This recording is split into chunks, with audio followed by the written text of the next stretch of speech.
Hello students. Today we shall continue chapter 6, that is molecular basis of inheritance.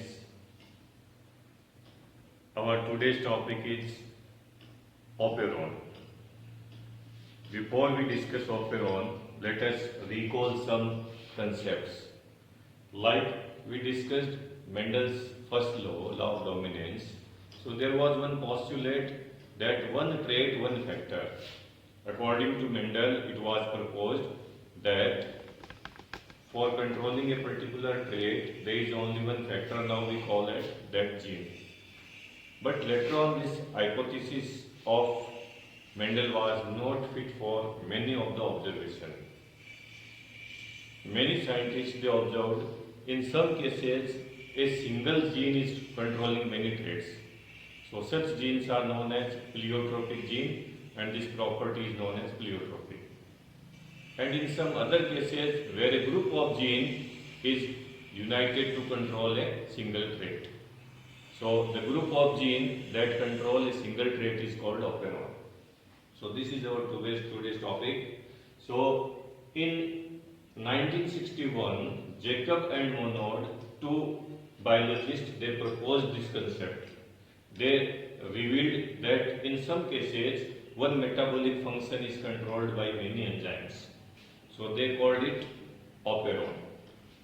So we can say a group of genes controlling a single trait or a single metabolic activity is called operon. So now let us see what an operon constitute. What constitute an operon? Operon is made up of what? So it has some sequences of DNA which work for different purposes. Like in general, if we talk, an operon has a structural gene. This structural gene contains many information.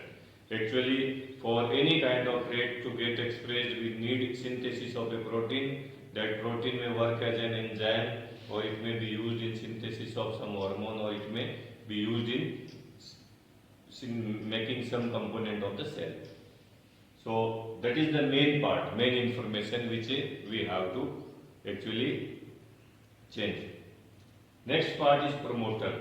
As the name indicates, it promotes the activity of that enzyme which is performing the particular function. So here the promoter is provide the site for binding of RNA polymerase enzyme, because that is the main enzyme involved in protein synthesis. Second, operator. Operator is a sequence of DNA just near to the promoter for binding of the repressor. If you see repressor will attach on this site, then transcription will stop. So this will help in regulation of this gene expression. Next is regulator gene. It codes for the repressor protein. It actually synthesizes repressor in the absence of the substrate, and which will bind to the operator site and then check the process. And last part is inducer. Inducer means which promotes the activity of the enzyme. So it actually do not allow the repressor to bind the operating site. So operating site is free, actually it binds with the repressor and neutralizes it. It does not let it to the bind. Okay, so that RNA polymerase can perform its function.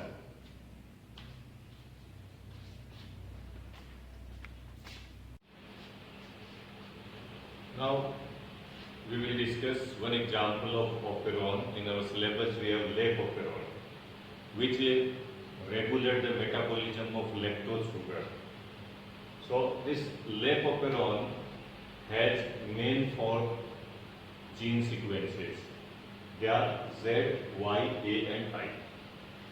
And then Z code for beta galactosidase enzyme. The gene Z code for a protein which serves as the function of beta galactosidase enzyme.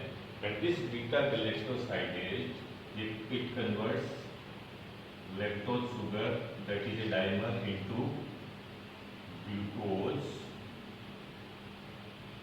plus galactose. Both are isomer of each other. Y gene code for permease. This enzyme increases the permeability for the lactose to get inside the cell. This trans-acetylase, this actually add acetyl group in lactose and activate it. In normal form, this is not that much active. So to make it active, trans-acetylase add acetyl group in this lactose and then make it active. I code for the repressor. When lactose is present or in less quantity in the cell, that time the I will code for the repressor, and repressor will bind to the operator side of the operon and the process will stop.